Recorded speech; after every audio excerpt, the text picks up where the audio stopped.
Okay, that's it. I'm calling it. Time of death, 10:51 p.m.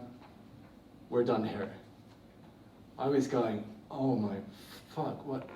No, this guy can't have just died. This guy was in my care. It's like, fuck. So back in 2003, I was working as a doctor in Ireland, a junior doctor.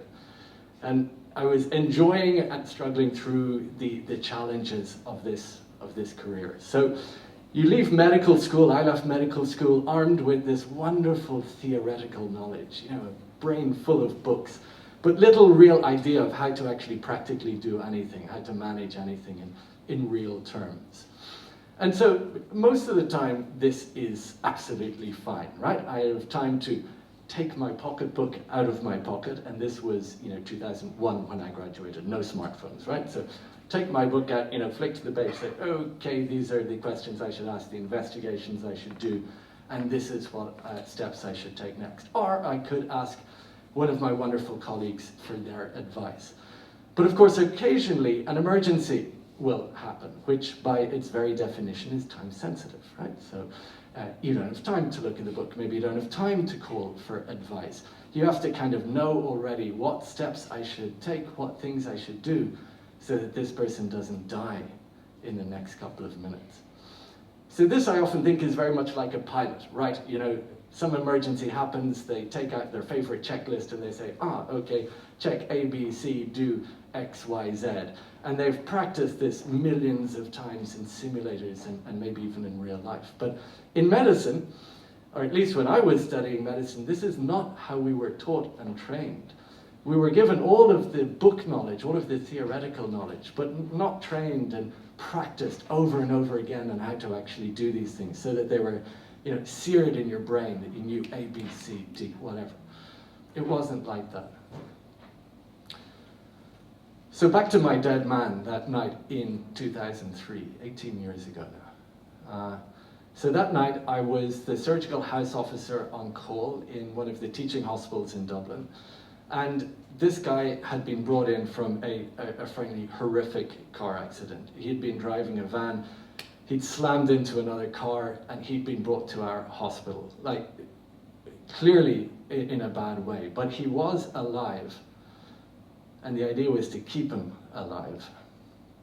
So, the obvious things, one of his legs was pointing, out in the wrong direction. The bone was even sticking through the skin. There was like blood pouring out of it. It was grim, but he was alive.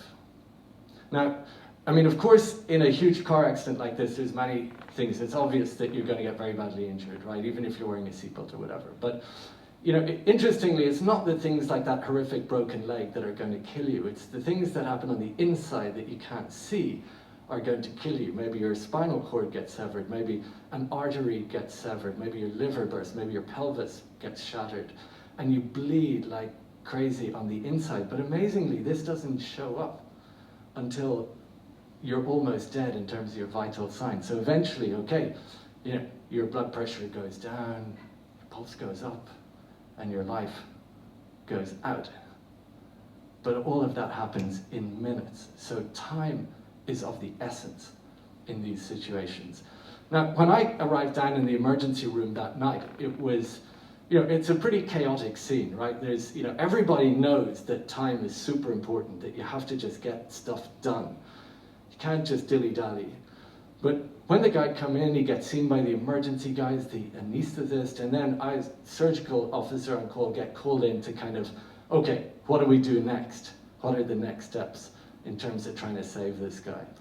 And it's the time is a huge pressure, but also there's this thing of you're kind of taking over a job that's already been started, that's half done, and then you're like, okay, so I know theoretically I should go back and do steps A, B, C, but like, oh, fuck, the time, this guy's going to die. No, we have to move on.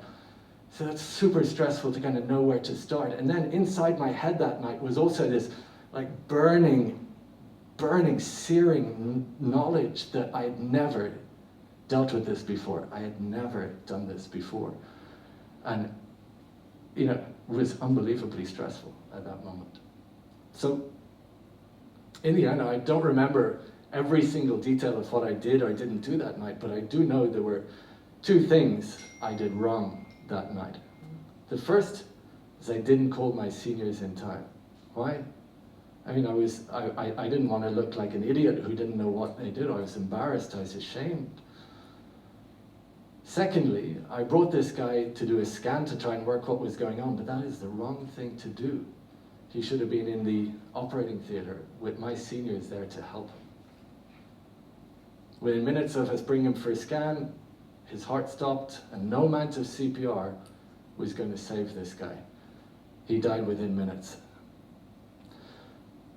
So there's nothing quite like this realization that,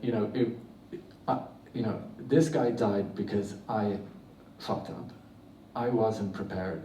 I didn't know what I was doing. I didn't make the right calls. And this truth, we often think of maybe the truth as a good thing. It's the truth. But hear the truth. I was the bad guy in this story. And that truth is crushing. It's really, really crushing. And to this day, I still find it crushing. But life goes on, at least it did for me. And you have to just work out, well, do I have the courage to get past this? And try and be a better person. So if there is any good that came of this story, it's that, well, I have, I think, learned to put my embarrassment aside and just try and do the right thing. I've learned to be better prepared. And if it's any consolation to you in the audience, I found a new job.